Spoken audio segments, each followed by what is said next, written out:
Transfection. Hi, welcome to another episode of the Grudge Report, where we talk about the Foundation. I'm Margaret Reeb of the SETI Institute, and I am joined by Franck Marchis, who is a senior astronomer at the SETI Institute and chief science officer at Unistellar. Check out that sweet telescope. We're going to talk about telescopes here in a minute. So like I said, this Grudge Report edition covers the Foundation. Specifically, we're going to talk about Season 1, Episode 9, called The First Crisis. So if you haven't seen this episode, I suggest you pause, go get caught up, because in about 5 seconds from now, we're going to start spoiling the episode, and we are going to overanalyze it and talk a lot about the science. Even though there isn't all that much science this episode, I would say, but there's still a lot of things going on. So, Franck, where would you like to start? I think we need to start by just the beginning of this episode, when we have this narration by Girl, and she's mentioning that in a mind, the greatest invention of humanity is not will, is not fire.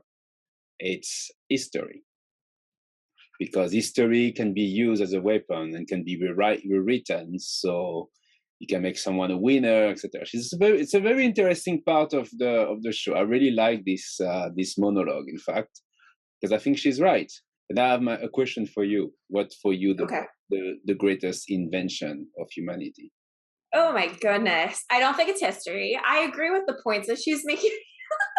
But I think in order to get to a place where history can be used as a weapon, things like the wheel, nails, purification system, chemistry. Yeah, nails. Like just the amount that we're able to build right now, the amount that we're able to transport. I do agree that storytelling in and of itself, I hesitate to even call that an invention, because it just seems like almost like atoms, like it's just there. Storytelling is very important, because you can pass down lessons and build on the findings of previous generations, which is how progress happens. But I agree with her fundamentally that history can be weaponized. History is written by the winners. You can pick and choose what you want from history to serve your own narrative in the present, but I don't know if it's the greatest invention. What do you think? Well, I think the greatest invention is probably the writing. The fact that we can put on a piece of paper a story, facts, and transmit this to the next generation. Mm-hmm. It's super important to make progress, as you mentioned. If you want to be more modern, I would say that computer is probably one of the greatest invention of humanity. Or the worst. We don't know. If computers become sentient, it could be the worst invention. No, but I agree with you. Yes. Yeah. And the ability that computers allow us in conjunction with other technologies to transmit that information almost instantaneously or very quickly is critical for our progress. It's amazing. But what do you think sorry, go ahead. Yeah, you can see in the show, computers are everywhere. The AI, they call it, are basically computer on steroids, and they are the one controlling the spaceship. They are the one helping a lot for the empire and so on. They're still there. We don't see them the same way that we have computers now, but they are still there. Yeah, they're just more deeply embedded in everything and kind of hidden more than computers now. But there's a lot of history coming to fruition, and also rewriting perhaps histories in this episode. And I think we should start on Trantor. How do you feel about that? Okay, let's start on Trantor then. Because one of the ways that the clones, the Cleons, the different emperors, write down their history is, it seems like Dusk is tasked with either painting or sort of coming up with what will be painted in this great mural. And he weaponizes that a little bit against Brother Dawn, who's the younger, who isn't a perfect clone exactly. He's not a perfect copy. And he it's very elaborate. I do like it, but he essentially commissions this painting of their hunt. Yeah. And you see 3 birds because that's what Don wanted, he reported. And then as soon as Don puts on his color correcting lenses and can see the whole painting in color, he sees there are 5 or 6, whatever, he actually 6. killed 6. Yeah. And so it's very clear that all of his secrets is colorblindness, the fact that he hid these birds, probably other things that Dusk learned are public knowledge now, or at least are found out. And so he flees the scene and ends up meeting up with Azura, correct? Yes. So I like the scene of the colorblindness. Like there is painting like that exists, that if you're colorblind, you don't see the details, some of the details. I didn't find the names of them. I was looking at them this afternoon. I saw that there is, in fact, a lot of artists, painters, were colorblind. Van Gogh is a famous one, for instance. And that's the reason sometimes there is no colors in his painting. There is very few red, for instance, because he didn't see the red. So I like this moment because, yeah, it's a way for Brother Dust to give to send a message to him and to make sure that he's truly colorblind. Because officially, basically, say, yeah, I see 3 birds. I see the 3 birds. It doesn't say I see 6. You were wrong. Right. And by the way, talking about wrong, I was wrong. Those are not contact lenses that you put in the eyes. You put them on the side of your brain, and they help your brain process the colors. You remember I thought it was contact lens when they you thought it was contact lenses because color is something in your eye. Yeah. It's not necessarily like a brain wave. It's a receptor in your eyes, right? Yeah, so, but the machine doesn't work the way I expected. It's not something he will put in his eye, something he put on the side of his brain to help the brain to analyze the color. So interesting. So when he's put this machine, he basically see the 6 birds because he was missing the 3 red one. Yeah, and there is a moment of panic because we know that there is another clone of himself ready to be used that may be perfect, this one, and that means that they will basically kill him or destroy him, and he will be replaced by this perfect copy of Fury. So we have this scene that I kind of thought it was a bit funny at the same time that interesting. So first, there is this moment where he met the Shadow Master, the guy dressed in black who's have this invisible aura, and he used his aura as a weapon to knock him out, which is something new. We didn't know that this kinetic aura was also capable of being used as damage. Mm-hmm. Yeah. And then the escape is a bit funny, but now we understand why. Because frankly, it's to find him and to make sure he's not leaving the city should not be that difficult, right? Because there's not that many exits, apparently. But he does manage to escape, and through the sewage or something like this. Through some ruin into the aqueduct or something. Yeah, and then reach the city. And then we see Trantor. We see the poor side of Trantor first. He gives his aura in exchange for a jacket. Very bad idea. And then run to see Azura, his girlfriend. And the way it's being received is that basically she tried to shoot him. Yeah. Well, she's surprised that he's there. Yeah. And then so it's this gutted me, this scene where he's essentially, she tries to, I think, disable or take him out of commission somehow, not fully kill him necessarily, and then he gets you're supposed to kind of think that it's the guards from the palace who've caught up to him at first, but then he gets punched out, and what you see before he loses consciousness is himself. Yeah. Because surprise, there's another clone. Another clone of himself, another Brother Dawn. We're gonna call him Trantor Brother Dawn. Trantor Brother Dawn, yes. Yeah. And we have finally the explanation. of what's been going on. What's been Yes, going and on?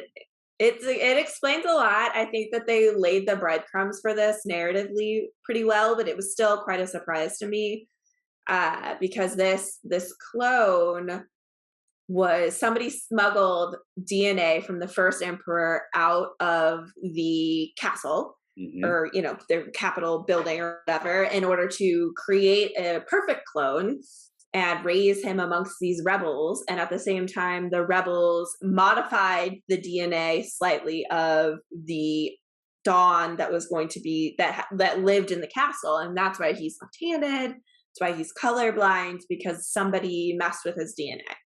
And all of this was an elaborate plan to get the Dawn that had been raised in the castle out and swap them out so that they could overthrow the genetic dynasty. It's not 100% clear what they wanted to do, but that seems to be their plan. Seems like a pretty long con, and also relies on a lot of things going right. Yeah, definitely. But it's a smart move. First of all, having a copy of himself, a perfect copy of himself on Trantor, ready to replace him is a smart move, because anything could have happened to this, to the real Brother Dawn, the imperfect one, right? So they will have a replacement. And then they explain a bit in the story how they alter his DNA. They use this technology called magnetic nanoparticle transfection. So I look at it, it does not exist yet. Just so you know, we don't know yet how to alter the DNAs of people with a magnetic nanoparticle. However, magnetic nanoparticles do exist. There is a multiple publications showing the formation of these nanoparticles and how they behave close to an electromagnetic field, etc. I will put some link or put some example on this video. And then transfection is a real word. I discovered that the transfection is, the definition of transfection is to basically alter the genome of a cell. So that's really what they did. They probably used some kind of nanobots, that's magnetic nanoparticles. They infected him with it when he was still either a fetus or very young. And they basically altered his DNA directly, a posteriori. And this made him basically colorblind and all of this difference compared to the previous, to the Cleon first. So it's a smart, they use technology. So this terrorist group, let's call them like this, they have the support of some very capable of people. Because imagine to put this in place, to have access to the palace, to be able to use the nanoparticles, to create this this clone. It's a big conspiracy. Yeah, that would have to involve a lot of very smart people with a lot of good access. So yeah. And they have there is one main difference between the Trantor clone and who has a UK accent, by the way, and the real Brother Dawn, who has a US accent, is the fact that on the top of the accent is the fact that one doesn't have the nanobots. So we have a scene where we see the transfer of nanobots from Brother Dawn to the copy. And what I like in the scene is when they remove the system to transfer the nanobot, you can see that Brother Dawn is feel the pain, while the other one, the Trantor clone, doesn't feel anything. And you can see even the scar closing down quickly because of the nanobots. So those nanobots will have been the way for the Trantor clone to take the place of Brother Dawn. But then something happened, because it's not enough, right? Yes, I thought this scene was a little funny, the way that they shot it, but the Imperial Guard busts into the room using ropes and all sorts of cool things, and they take out some of the rebels, and they also kill the Trantor clone. Yeah, the Shadow Master killed him. Yes, because I thought that was very well set up that he can become invisible. And so you see the clone die, and you know, you immediately put it together that, oh, it's the Shadow Master using his invisibility cloak, and Brother Dusk appears and give a lecture. Yes, he gives a lecture, which I thought was actually kind of nice, where he said, "You're an idiot, but I was also an idiot when I was your age," which I thought was very, you know, rather empathetic, which also comes into play later. But he does say, "Your differences, however, I don't want to look at you. Why would I want this reminder that our genetic dynasty hangs in the balance and it's so delicate?" And then it's Dawn makes his appeal, and they realize, well, we can't really, like, Day has to decide what we're gonna do. So we'll see. What did you think of this? So there is a few things. First, I'm very surprised how easily they killed the Trantor clone, because he has nanobot. So I would have expected the nanobot to fix him quicker than when he died. Because when you slice the throat of someone like that, I mean, I'm not a biologist, not a medical doctor, but what happens is that you're losing blood and you can breathe, right? If you have, so that's the reason you die. But you can expect the nanobot could have fixed this quickly enough so for him not to die. But okay, he had to die apparently. Then what I wanted to say, I like the scene during the moment of when Brother Dusk arrived. He asked for a memory audit of everybody. So it implies that they have the technology to read the memory in brain of people, even when they are deceased. So that's a very cool technology. It means that they really truly understand the way the brain stores memories, and they're capable of extracting information from brains when their people die recently, apparently. And then we have beyond the science. I mean, Brother Dusk is himself. He was spying on Azura since the beginning. They were using basically this dragonfly robot as a way to follow her, to know what she was doing. And it's interesting that Azura was also the girlfriend of the Trantor clone, by the way. So it was easy for her to be also to pretend to be the girlfriend of Brother Dawn at the same time. Yeah. It did. So you're gonna say something. Go ahead. So I'll start with the positive, or kind of positive. I think this idea of the Trantor clone is really interesting. And I was sad that he died, because I wanted to know more about his psyche. How does he feel about being a clone of something that he obviously detests? Because he says something negative about the genetic dynasty, but he's a perfect copy of Cleon. So I wanted to understand more his thinking, or what, if he achieved his goal and he overthrew the emperor, what would he do with himself? It's a very, I don't know, how do you not develop an intense amount of self-loathing in that situation, which he didn't seem to have? I don't know. So I wanted him to stick around a little longer.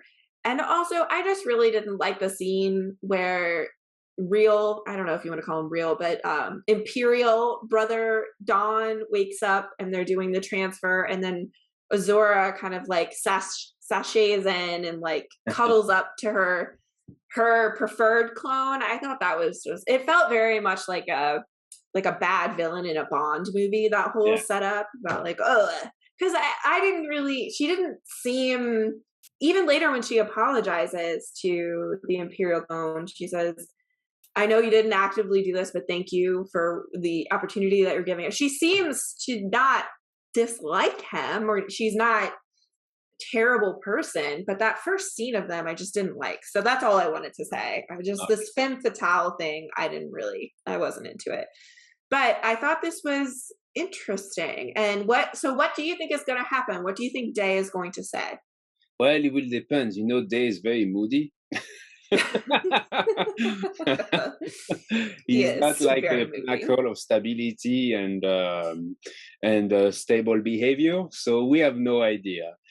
coming back from Maiden when he found out that he has no soul, and the muzzle basically did not really 100% support him, I don't think he's in a good mood. And you may have noticed that in the show because they show him. They give you a very quick shot of him, and he does not look happy. He doesn't look happy. No. So no. I think the most rational thing to do is to get rid of the imperfect brother Don, and replace him quickly. But he needs to make sure that the new one is perfect. So I don't know if they will have the technology to do this. We don't know. Yes, I also wonder if maybe he'll be. I don't know. I could see something happening where he thinks that maybe these differences in Dawn mean that maybe Dawn, like, they're slowly getting closer to having a soul or something. And so maybe he'll keep him around. But I agree, he looks grumpy. He probably wants to get out some of his murderous tendencies, and so that might happen. We'll know, I guess, next week at the season finale. So yeah, and my question is that if they wake up the new clone, what accent will he have? Australian? No, I think because Lee Pace and the other actor who played the clones of Day and Dusk have U.S. accents. They're playing it like the Imperial line has U.S. accents, and maybe some of the people that live on Trantor, because I think Azura had, and she didn't have an American accent, but I think she had maybe slightly British accent. So maybe that's what they were doing there. Okay, let's see. I don't know. Maybe I'm trying to make sense out of something that just doesn't make sense, like the accents in Game of Thrones. Who knows? So anything else on Trantor, or should we move to Terminus? Let's move to Terminus. It's going to be fast. Well, yes, it'll be fast, but let's talk about the thing that I know you really want to talk about because it involves telescopes, and it is the very beginning of the episode. Do you want to remind people what that scene was? Yes. So at the beginning of the show, we see girl looking through a telescope with her father, and they're seeing planets, exoplanets, and they see them. It's interesting how they see them, because you have a picture where you can see the sun and you see the planet aligned, 3 or 4 planets, I forgot exactly. So they're stargazing with this interesting telescope, and they are with this interesting telescope, they are capable of seeing planets, which is, again, something we cannot do with a telescope of this size with our current technology. So that's remarkable. But beyond seeing the planet, there is also this conversation that they have, which is very fascinating, because a girl asks dad, where are we coming from? And then the dad explained that there is some kind of legend that humanity is coming from one planet called Earth, and that's the first time we hear the word Earth in the show, in fact. So they do have memories of it, but they don't know where is this planet, apparently. They say maybe Alpha Centauri or maybe Earth, but so that's surprising, because a technological civilization like our, as writing and memory banks, I don't know, there is always a way to store data, right? So how come they lost the location of Earth? How this is possible? I had the same reaction. Because I thought, wouldn't they know where the planet that they came from? Also, we've talked previously, but to have humans independently evolved on 2 different planets is, I mean, that's crazy. It's much more, at least from what we know biologically and evolutionarily and planet, about habitability of planets. Probably they would know that the likelihood that everybody came from one place is much higher. So I thought that was all very interesting. There is in the book, I don't know which one, in one of the foundation, there is this kind of this is from memory. So there is an explanation about this. Apparently, the robots terraform planets for the human. So what happened is that during the evolution, they decided the humanity is going to expand in the entire galaxy. And the robot was sent first to terraform planets to make them habitable and so on. And then they brought human. And I don't know the details. Someone's gonna correct me here on the comments on the YouTube page probably. But somehow the human were brought, and I don't. Maybe they were not brought like human grown up. Maybe they were brought as the DNA material, and then they recreated an entire society on each of this planet, which is slightly maybe modified genetically, so they adjust to the density, to the atmosphere, to gravity, to the atmosphere, to the temperature, etc. Maybe there is a small changes on all those humans, so they're more or less adapted to their own planets. I think that would be the most logical explanation. But then, why the source of those humans has been forgotten? Forgotten. I don't know. Maybe it's voluntary. Maybe Earth disappeared. Maybe they want to use Earth as they wanted Earth to be kind of play a different role in the foundation, in the empire. I don't know. Yes, that was my initial thought. Was maybe Cleon the First, who before he became emperor, was from a family from the Alpha Centauri system or something, and so he just wanted everybody to forget about Earth. I don't know. But I think it's an interesting discussion in the context of the monologue about rewriting history and the power of history, because maybe something happened there. And this is a very interesting, to go back to the science, this is a very interesting way of populating a galaxy. You remember we talk a lot about different way of expanding a civilization by invented faster than light technology. So we can imagine that a civilization who invented this kind of faster than light technology can start creating outposts and then slowly grow the population. But in this case, they had the help of a technology that modified the planet or modified the human to make the expansion faster. So instead of taking 2 million years to spread humanity through the entire galaxy, he may have taken, 10,000 years, 5,000 years. I'll make up a number here because I don't know the history of the empire, but probably somewhere in one of the book of Asimov, this is explained, probably. But I think that was an interesting scene to hear the name of our own planet, by the way. Just yes. I thought I liked it too, and I knew you would be very excited about the telescope. So that was a flashback on Terminus, and then I think the rest of what happens is in real time for the series. We have a lot of back and forth. The Invictus appears in front of Terminus, and in a huge coincidence that's positive for Salvo, boyfriend Hugo and his thespian folks also have made it through the jump, because some of the ships were close enough to the Invictus that they got sucked into the quantum wave or whatever terminology. Yes. And Hugo makes it through, and then they land on the planet, meaning Salvo and Hugo. Salvo sees all of the Foundation people lying on the ground. I get through context that some of them were dead and some of them are just passed out because of the null field. And then she has visions of the past. She has visions of being in Gail's body, it seems like. And she discovers how to use the tool that then opens the vault. Yes. That's right as that happens. I don't know how to call this. It's kind of a dice. A role-playing dice, but it's bigger. It looks like a really big D20 or something. Yes. I don't know. But it's a computer, in fact. This is the computer of this. It's a key of some, yes.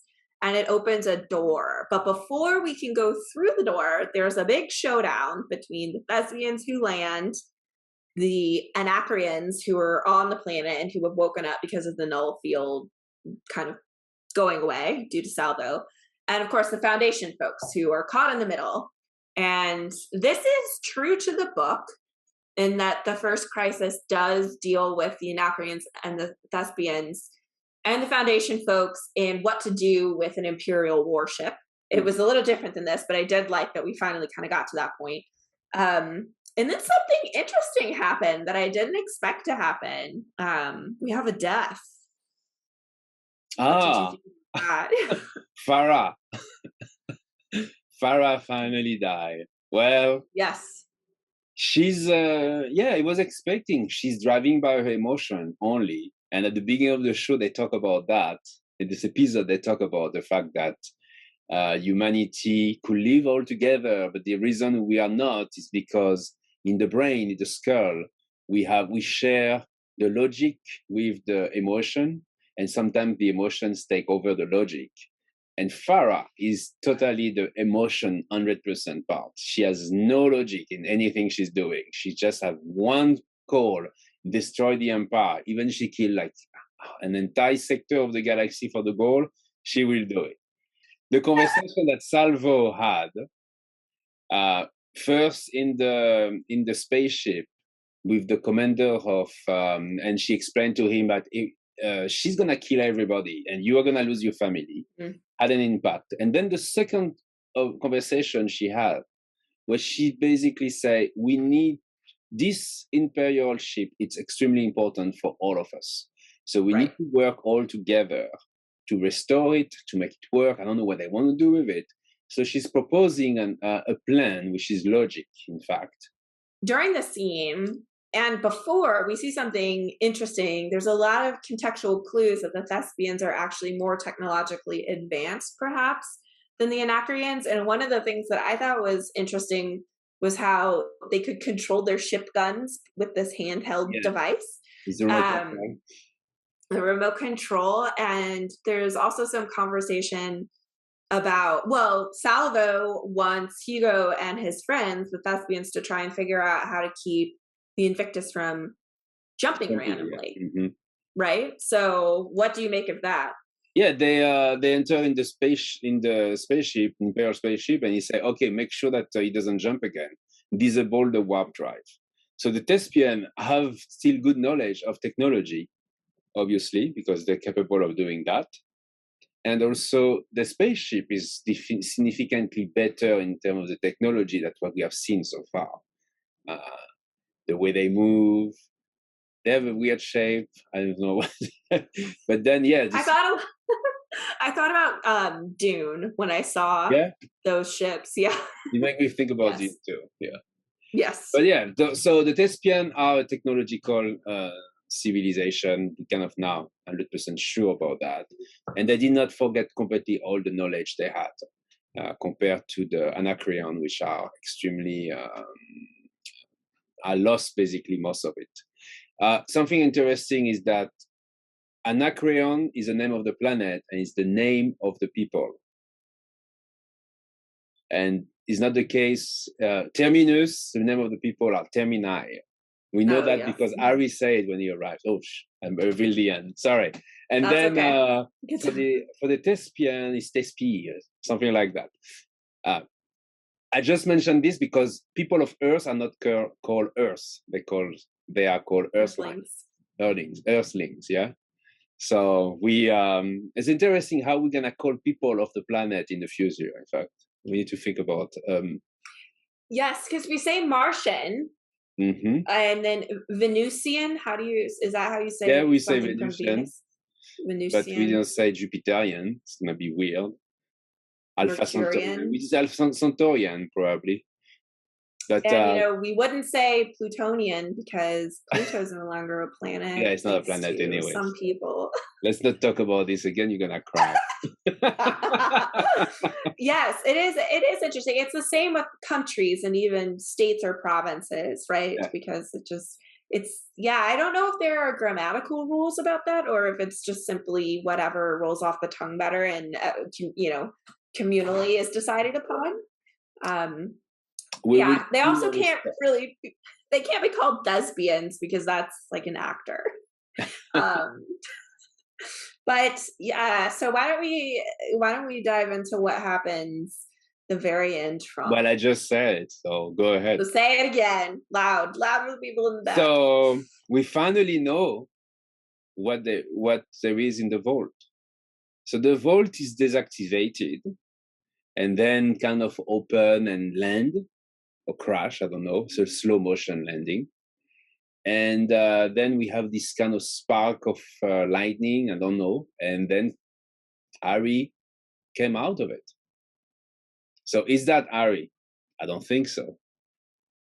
It's probably an hologram again, and this structure is probably some kind of a computer again, which contain knowledge or something. We will see some kind of technology.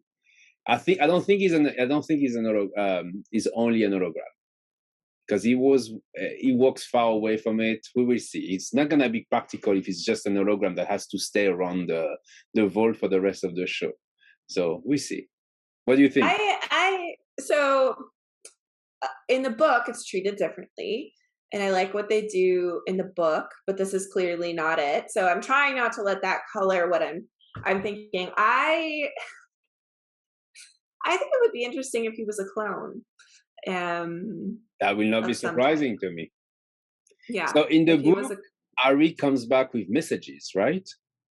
So it's recorded. He leaves recordings for when at different points in history. And he obviously can predict when the crises are going to happen. So he kind of understands not exactly what's going on, but like, you know, that there's this fight between the outer worlds, or there's this religious issue happening, or there's a trade war or something. He understands that. And so he tries to give little kernels of knowledge about what to do to guide people, but they're pre-recorded. That's my understanding. This Harry did not look pre-recorded. No, definitely. Who knows? But I think it could be interesting if he was a clone. Oh yeah. A soulless. What do you think? Again? What do you think, Franck? You don't think he's a hologram? Clone, but now you say it, yeah, I think that would be the most logical thing, that he's a clone. We see next episode. The next episode is the last one of the season. Mm-hmm. Okay. Because they've established that you can change DNA, so maybe they figured out how to make a clone of Harry that doesn't have Leaf's disease. I think that's the disease that he has, correct? Maybe he has it, but he's just gonna create another clone as soon as he gets the symptoms. Maybe, yeah. Because there's enough time for him to age appropriately between, I don't know. We shall see. I think it would be very. The clone is surprising if he's a clone that is coming at the same age that when he died, by the way.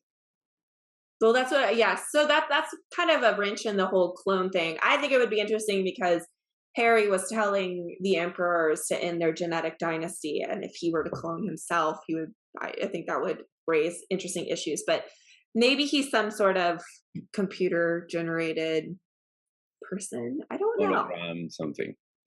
Hologram, something. We shall see. Any parting words? No, I think I like this episode because I like this discussion about this story. Frankly, what happened in Trento surprised me, definitely, and I like that. I like the fact that they managed to surprise me. On Terminus with the Anacreons, I mean, I'm glad it's over. I hope it's gonna be over because, as you know, I don't like battles. I don't like those things. I think it's useless.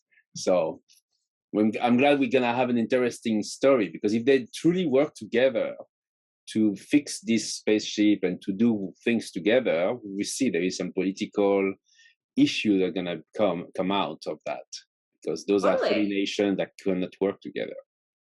And we don't really spend that much time with the thespians or thespiae, however you say them. And Hugo, I was thinking about our conversation of why they keep calling Hugo an old man and what the deal is with his culture. And I think if we spend more time with them, maybe that will also be filled in, and there could be some interesting science there of how they live and what they do and why they're still technologically advanced versus the Anacreons. So I hope we'll see more in the final episode. I also hope that Dawn lives. That's my prediction. And I hope that Gale ends up on Terminus. Those are the things that I hope happen in the season finale. Do you have Let's see. wishes and hopes, Franck? No, I won't get to Raven Terminus because I just want to see the relationship between Salvo and Gel. That would be very fun. Yeah. But yeah, let's see. Let's see. Well, thank you so much for tuning in. We love talking about this show, and we're really glad that some of you like listening to us talk about it. We are a product of the SETI Institute. You can learn more about the SETI Institute and its mission to understand the nature and origin of life in the universe through the links below. You can also subscribe to the Grudge Report or the SETI Institute on YouTube, and you can get updated when we drop new cool videos on the interwebs. So thank you again for tuning in, and we'll see you for the season finale of season 1 of the Foundation next time. Okay, triple blessing to you again. Triple blessings. Bye.